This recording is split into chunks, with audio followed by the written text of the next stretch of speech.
Não, vai entrar no YouTube e vai colocar lá Aline Barros.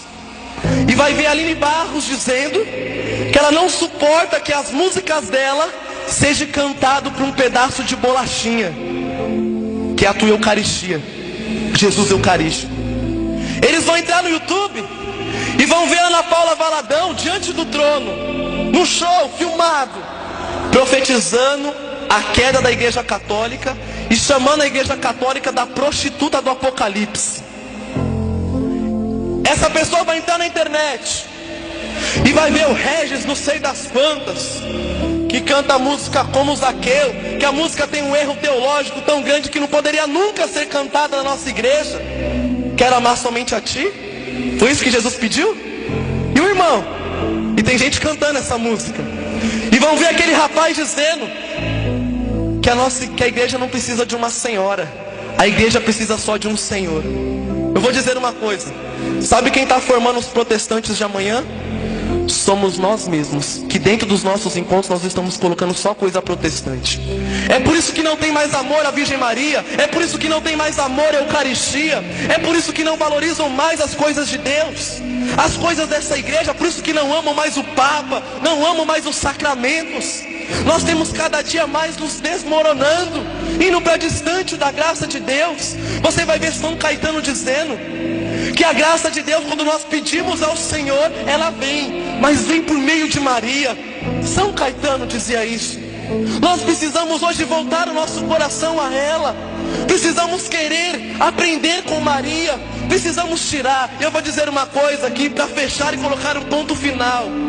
As pessoas falam: ah, Heberton, mas nós cantamos essa música porque é o mesmo Deus.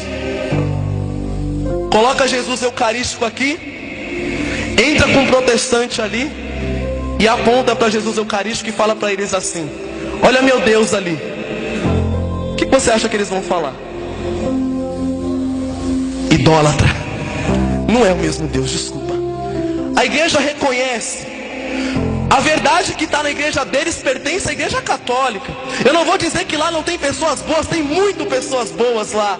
E eu conheço muitas que são de Deus, mas a verdade está dentro dessa igreja. Santo Irineu, no século I, ele vai dizer uma coisa: que existe uma verdade. Dentro dessa verdade eu não posso tirar e não posso colocar nada. Só existe uma verdade. E é dentro dessa verdade que eu quero dar um passo com você aqui. Porque os protestantes, para os protestantes, e aqui nós temos essa liberdade, o nosso país tem essa liberdade religiosa, a qual aqui no nosso país, do nosso lado tem os macumbeiros, os espíritas, os muçulmanos, e nós temos que nos respeitar, somos chamados a isso. Temos os protestantes, e quantas vezes você já não ouviu as pessoas falando mal de Maria? Quantas vezes você já não escutou idólatra, adorador de imagem, Maria não é deusa? Então vamos para a verdade. Eu ainda não me entendi porque os protestantes falam que tudo está na Bíblia. Para, eu olho para a oração da Ave Maria e ainda não entendi porque que os protestantes não rezam a primeira parte da Ave Maria, se está na Sagrada Escritura. Você vai ver que o anjo Gabriel chegou para Maria, Lucas 1:28, e disse: ave cheia de graça, o Senhor é contigo ou convosco, depende da forma que você traduz do grego para o português. Você vai ver que o versículo 39, Maria entrou na casa de Zacarias e se encontrou com Isabel. Ao se encontrar com Isabel, Isabel disse, versículo 42, bendita és tu entre as mulheres e bendito o fruto do teu ventre. Olha a primeira parte da Ave Maria que está na Bíblia. Nós deveríamos olhar para os protestantes e dizer: meu querido, a primeira parte da Ave Maria você precisa rezar, porque está na Bíblia. Você vai ver justamente uma heresia. Inácio de Antioquia, ele dizia justamente isso. No início da igreja, nos primeiros séculos, Inácio de Antioquia dizia que Deus escondeu de Satanás a virgindade de Maria. Ou seja, todos aqueles que falam que Maria não é virgem estão com Satanás, porque ele que foi enganado por Deus. Porque nós somos da descendência de Maria, da mulher que é virgem, predestinada. E você vai ver justamente dentro desta verdade que nós traçamos, que nós trilhamos dentro da palavra de Deus. No início da igreja existia uma heresia que diziam que Maria era mãe de Jesus, homem. Ela não era mãe de Jesus, Deus. Só que tem um problema. Jesus é 100% Deus e 100% homem. Está no livro de Hebreus. É impossível você separar a natureza de Jesus. Ou seja, se Maria é mãe de Jesus homem, ela é mãe de Jesus Deus. Por isso que num concílio, no ano de 431 depois da morte de Jesus, a igreja denominou Maria Theotokos, mãe de Deus. Por isso que nós rezamos: Santa Mãe de Deus, rogai por nós pecadores, agora e na hora de nossa morte. Amém. Nós precisamos ter intimidade muito grande com essa mulher. Com essa mulher que todos os dias nos direciona a sermos de Deus. Eu sempre disse aqui, muitos conhecem o meu testemunho. A minha irmã, que está ali atrás, levanta a mão cá, pode olhar para ela lá. Ali atrás, a minha irmã. Muito bem, ganhou a fama já. A minha irmã se formou na faculdade há muitos anos atrás, não lembro que ano que foi, contabilidade. E eu lembro que num domingo eu acordei de manhã às 10 horas da madrugada para ir fazer o meu pipi. E tinha um rapaz que foi levar o álbum de fotografia. Quando eu estava indo no banheiro fazer pipi, eu escutei um rapaz da minha casa falando mal de Maria. Mariano Ruxo, falando mal de Maria na casa, não dá certo. Falei, depois eu faço o meu pipi, desci a escada. Ele estava com a Bíblia da Ave Maria da minha irmã aberta. E eu cheguei para ele, apontei o dedo, eu falei assim: meu querido, quem que é você para falar mal da Virgem Maria? Ele disse para mim: eu sou pastor da igreja batista. Eu disse para ele: a tua igreja chegou no Brasil em 1817. A minha igreja foi fundada por Jesus. E vocês têm a verdade? E ele se assustou com o jeito que eu falei. E ele procurava tudo na Bíblia e não encontrava. E ele chegou para mim: não, mas Maria foi uma mulher qualquer, como todas as outras. Porque Jesus chamou Maria de mulher. E ele estava procurando na Bíblia e não achava. E eu falei: irmão, está lá em João capítulo 2, as bodas de Caná. A qual nas bodas de Caná tinha acabado o vinho daquele casamento. E Maria chega para Jesus: Jesus, eles não têm mais vinho. E Jesus responde: mulher, isso compete a nós? Ainda não chegou a minha hora. Eu olhei para aquele pastor e falei: querido, vocês levam a Bíblia tudo ao pé da letra, sem texto, sem contexto. E eu falei para ele: eu vou fazer que nem vocês.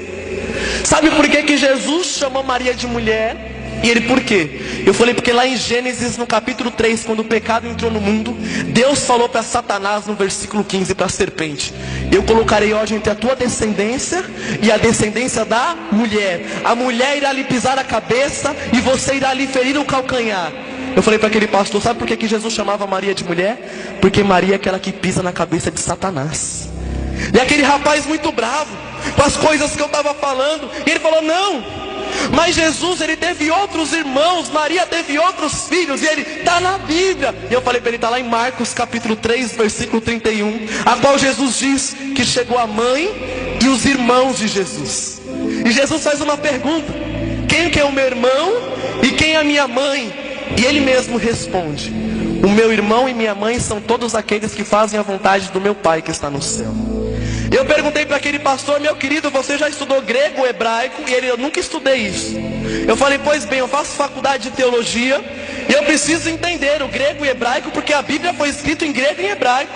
E eu falei para ele: você sabia que na época de Jesus não existia a palavra tio, tia, primo, prima, sogro, sogra, enteada, enteada? E ele falou para mim: eu não sabia. Eu falei para ele: então vai estudar. E ele, muito revoltado, ele falou: não, mas eu não aceito que vocês colocam imagens na igreja de vocês, porque está na Bíblia, está proibido. Eu falei para ele: é verdade. Êxodo capítulo 20, diante de Moisés, Deus disse: é proibido que se faça esculturas de falsos deuses para adorar. Nós não adoramos Maria. E ele falou: tá vendo, você sabe, você conhece. Eu falei: querido, o problema é que você esqueceu de andar 4 versículos para frente, 4 capítulos para frente, exato 5. Por quê? Porque 5 capítulos para frente, 4, Deus mandou o povo construir a Arca da Aliança, não foi? Ele foi. E eu falei: esse Deus que mandou proibir que se fizesse imagens de falsos ídolos, ele mandou construir o quê? Nas 2 pontas da Arca da Aliança. E ele disse: 2 querubins. E eu perguntei para ele: os 2 querubins eram o quê, criatura? Ele: 2 imagens. E eu falei: e agora? E agora? E ele falando para mim assim: não, eu vou embora. Eu falei: vai embora não, porque agora o assunto tá bom, tá gostoso. A minha irmã está de testemunha, porque parecia que eu estava pregando para 1000 pessoas. Eu falava com ele como se ele não conhecia a palavra de Deus. Eu ia debruçando a palavra com ele. Eu falei: meu querido, tenha uma vida santa, porque eu quero te encontrar no céu. E eu falei para ele: então quando nós chegarmos no céu, nós vamos dar um abraço na Virgem Maria, e depois nós vamos abraçar o nosso Senhor Jesus. E ele olhou com um olhar de deboche para mim, porque eu falei Virgem Maria. E ele falou: não, eu vou para o céu, eu vou ter uma vida santa. Mas quando eu chegar no céu, eu vou abraçar primeiro o meu Senhor Jesus, depois eu abraço Maria. Eu falei: meu querido, não é assim que funciona não. Porque para entrar no céu precisa abraçar a Virgem Maria. Porque São Boaventura vai dizer que não existe outra porta para entrar no céu se não for por meio de Maria. Bravo. A minha casa tem a minha casa, a casa da minha titia, a casa da minha vovó, tem uma escada que vai para a rua. Ele estava subindo a escada, e aqui é o que eu sempre falo, e a coisa que eu mais gosto de falar é isso. Ele estava subindo a escada, eu perguntei: meu irmão, tu segue o caminho de Jesus? Ele: claro que eu sigo o caminho de Jesus. E vamos para a parte gostosa. Os protestantes, eles decoram os versículos que eles querem, que convém a eles. A palavra de Deus vai dizer: se a minha mão direita me leva ao pecado, eu preciso arrancar minha mão direita, porque é melhor eu chegar no céu sem a minha mão direita do que eu queimar o meu corpo inteiro no fogo do inferno. Não está lá? Você já viu algum protestante andando na rua sem a mão, dizendo que cortou porque estava no pecado? Eu nunca vi. São João vai dizer em 1 João capítulo 1, versículo 8, que aquele que diz que não tem pecado, este é um mentiroso. Será que eles são tão perfeitos assim? João 8,44 diz que Satanás é o pai da mentira. Eu sei onde está a mentira. Pois bem, e tem uma coisa que está decorada na igreja deles. João 14,6. Jesus diz, decora também, João 14,6, tá? Eu sou o caminho, a verdade e a vida. Ninguém vai ao Pai senão por mim, Jesus disse. E eu perguntei para ele: meu querido, você é seguidor do caminho de Jesus, que é Jesus? Ele: claro que eu sigo o caminho de Jesus. Eu falei: meu irmão, se tu é verdadeiro seguidor do caminho de Jesus, você precisa passar pelo primeiro caminho que ele passou. E o primeiro caminho que Jesus passou foi o ventre da Virgem Maria. Se nós que estamos aqui nesse retiro hoje somos seguidores de Jesus, precisamos ser gerados por Maria. E o intuito desse retiro é para isso. É para gerar um povo gerado pela Virgem Maria. Precisamos voltar o nosso coração a essa mulher. Santo Agostinho vai dizer no século III que Maria é a forma Dei, é a forma de Deus. Olha só, para essa imagem ficar perfeita, ela tem um molde. Diferente de você vir com prego e com martelo e batendo, porque você corre o risco de quebrar a tua escultura. Com molde é mais perfeito, sai tudo certo. Você coloca o gesso e sai perfeito. Santo Agostinho vai dizer que Maria é o molde perfeito de Deus. Maria, ela forma santos para a igreja. Uma pessoa que passa pela escola de Maria, essa pessoa se torna santa. Ela se torna melhor. Ela busca a santidade com autoridade. Ela cai, mas ela quer ser melhor, porque Maria ajuda. Ela vem para cuidar dos pecadores. Rogai por nós pecadores. Irmão, precisamos voltar de fato o nosso coração para Maria. Nesse encontro de hoje, precisamos amar essa mulher da forma que ela merece. E para isso o intuito desse encontro, a qual o Senhor colocou no coração do Padre César o nome Totus Tus, todo teu, Maria. E você vai ver justamente isso. As pessoas sempre me perguntam: Heberton, por que você fala tanto assim de Maria? Por que você enche a tua boca para falar de Maria? Eu prego todos os dias, mas quer me deixar feliz é poder falar de Maria. É minha vida. E graças a Deus, tenho ido para muitos lugares para poder anunciar esta devoção. Há 4 anos atrás, há 5 anos para quem não sabe da minha história, há uns anos atrás, eu larguei emprego, faculdade, os meus sonhos para anunciar Jesus a todos os corações. Hoje eu vivo da providência, eu vivo somente para anunciar Jesus. Não tenho vergonha de dizer que tudo está aqui é ganhado dos outros. Então, sou pobre, mas sou feliz, porque eu tenho Jesus. Jesus é nosso tudo. E Maria. Há 4 anos atrás eu estava no grupo de oração que eu coordenava, dentro de um seminário de vida que estava maravilhoso. E naquele dia, numa quarta-feira, eu cheguei em casa e estava mamãe e papai bêbados, brigando. Eu separei os dois. Eu cresci muito distante de Deus, não tive um relacionamento bom com meu pai. Vivi muitas coisas, bebida, festas, prostituição, cheguei a roubar, vivi o homossexualismo. Enfim, tive a minha experiência com Deus. E eu estava querendo buscar e levar a salvação para minha casa também. E naquele dia separei a briga dos dois. Minha mãe errada, eu falei: mamãe, você está errada. Minha mamãe olhou no meu olho e falou: obrigado, meu filho, porque hoje você acabou com a minha vida e eu estou indo embora de casa. E naquele dia minha mãe pegou as coisas dela e até hoje não voltou para casa. A dor do meu coração foi que naquela noite a gente só dá valor quando a gente perde. Eu lembro da história do meu coração, a dor do meu coração, porque até então a minha mãe nunca tinha me visto tocar na igreja, a minha mãe nunca tinha me visto cantar na igreja, a minha mãe nunca tinha me visto pregar na igreja. A única imagem que minha mãe tinha de mim era de um filho rebelde, que no passado chamava ela de vagabunda, chamava ela de prostituta, falava que ela não valia nada. Eu entrei no meu quarto e escutei 11 pregações seguidas. E uma delas, o padre José Augusto, ele disse aquilo que está lá em João capítulo 14, versículo 18. Eu nunca vos deixarei órfão. E naquela noite Maria me abraçou como filha. Há 4 anos atrás. Por conta da minha missão, minha mãe saiu de casa, foi para a casa da minha avó. Minha mãe ficou em casa no qual eu não sabia nem onde ela morava. Minha irmã tinha mais contato com a minha mãe, mas eu não tinha. Tinha vezes que eu não tinha notícia da minha mãe, não sabia se minha mãe estava viva, se minha mãe estava morta. Eu sei a dor que eu tenho passado, pregar todo final de semana, encontro de casais, retiros para a juventude, ver os jovens voltando para casa, podendo abraçar suas mães, e eu não posso mais abraçar a minha. Como eu queria hoje chegar em casa e abraçar a mamãe, não posso. Mas Deus sabe de todas as coisas. Eu lembro que aquilo me aproximou muito da minha irmã, me aproximou muito do meu pai.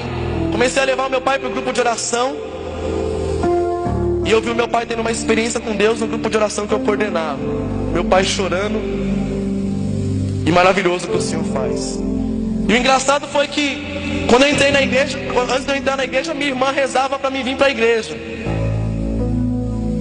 E quando eu entrei, ela saiu, queria viver as coisas lá de fora. E eu pedia por ela, rezava por ela, e hoje é uma mulher de Deus que está ali. Rezei demais, né? Exagerei.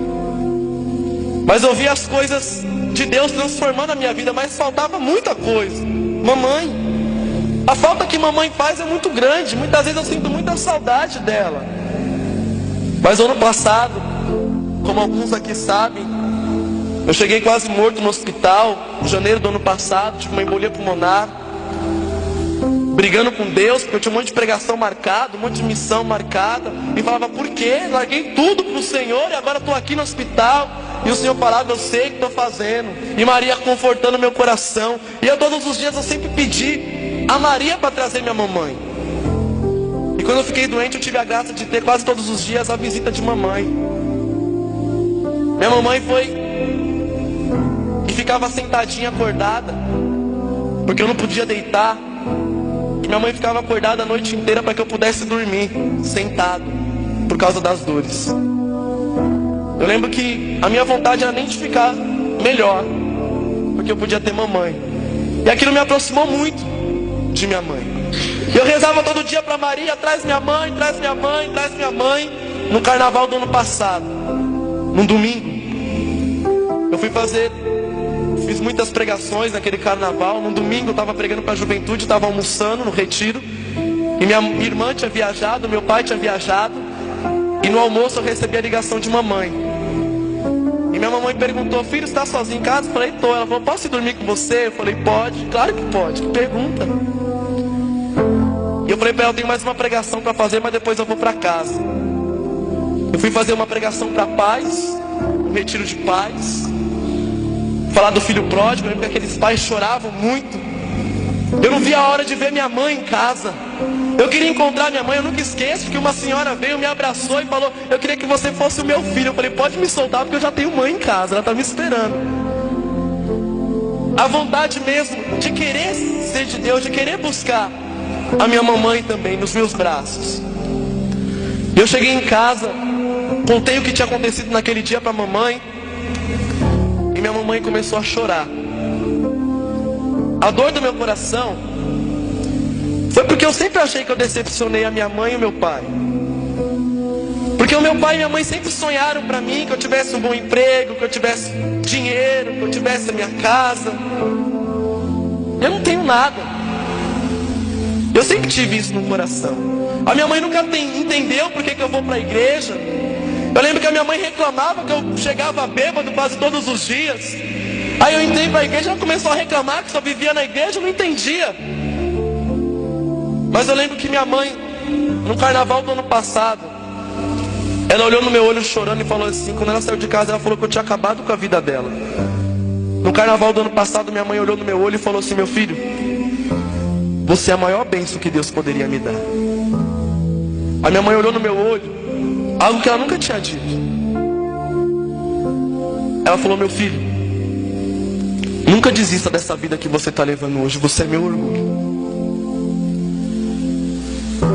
Para mim foi uma bênção da minha mãe. A minha mãe naquele dia, ela falou para mim que quando eu tinha 2 anos de idade, um rapaz parou ela na rua e falou assim: olha mãe, você pode levar o teu filho para onde você quiser, mas o teu filho ele vai ser de Deus. Eu falei para minha mãe: mãe, você esperou a minha vida inteira para falar isso agora? Olha o tanto de coisa errada que eu fiz, mãe. E tem coisa que só mãe faz. Eu nunca esqueço o último dia que eu cheguei bêbado em casa, que eu vomitei a casa inteira. Eu acordei deitado no colo da minha mãe, no sofá, minha mãe fazendo um carinho na minha cabeça, e o chão todo sujo, porque ela tinha limpado. Tem coisa que só mãe faz. E minha mãe me deu aquela bênção. Só que tem um problema. Eu quero minha mãe com Deus. Preciso da minha mãe com Deus. E o ano passado eu tenho uma pregação na internet, Os Verdadeiros Devotos da Virgem Maria. Uma pregação que tem ido para o Brasil inteiro, fora do Brasil. Grandes testemunhos dessa pregação.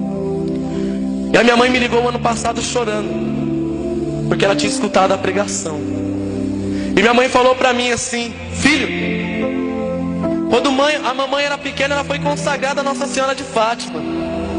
Veio um alívio no meu coração. Sabe por que um demônio falou para São Domingos de Gusmão que nenhuma alma consagrada a Maria está no inferno, porque ela traz todos de volta. E eu falei para minha mãe: mãe, então Maria vai trazer a senhora de volta, eu tenho certeza disso, em nome de Jesus. Esse ano eu vejo a minha mãe que entende a minha vida, a minha mãe que é feliz pela missão que eu tenho. Em janeiro desse ano minha mãe tem um emprego corrido, final de semana, mas eu tive a graça de escutar da minha mãe que nos domingos ela estava procurando ir na Santa Missa, coisa que ela nunca fez a vida inteira, mas porque Maria traz as pessoas de volta. Hoje eu sou escravo de Maria. Olha, escravo de Maria. Que estranho, Herbert, escravo de Maria. São Luís ele vai dizer aqui no tratado. Ora, se eu era escravo do pecado, por que hoje eu não posso ser escravo de Maria, tendo certeza que ela vai me levar para Deus? Tendo certeza que ela é o atalho para Deus. Perguntaram para Padre Pio: Padre Pio, nos deu um atalho para o céu? Ele disse: o atalho para o céu é a Virgem Maria. Eu acho lindo São Bernardo dizendo, foi representar o Papa muitas vezes. Lembro na Alemanha, 1149, representando o Papa, qual ele colocou na oração da Salve Rainha: ó piedosa, ó doce sempre Virgem Maria. E São Bernardo dizia que Maria é nossa esperança, é a esperança da nossa salvação. Por ela nós chegamos em Jesus. E aqui no Tratado da Verdadeira Devoção, São Luís ele fala dos falsos e dos verdadeiros devotos, que depois aqui durante o dia nós vamos entender melhor. Mas aqui São Luís ele ensina um retiro de 33 dias, para você fazer uma consagração total à Virgem Maria. Eu fiz essa consagração e vou renovar agora, esse mês.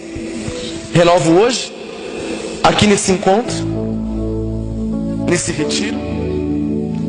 A minha consagração que mudou a minha vida. Perguntaram para mim, 2 jovens que estão no seminário. Eles vieram me procurar depois de uma pregação sobre a Virgem Maria e falaram para mim: Herbert, o que mudou na tua vida depois da tua consagração? Eu disse: tudo.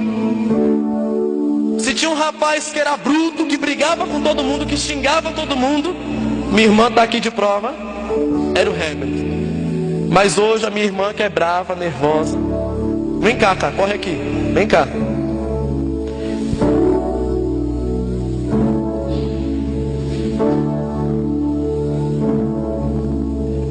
Ela esperou tanto tempo para isso.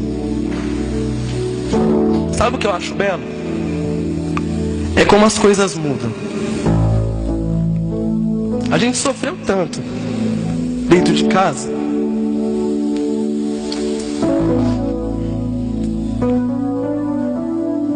Mas eu lembro quanto nós lutamos para ser melhor e o quanto hoje nós estamos com Deus.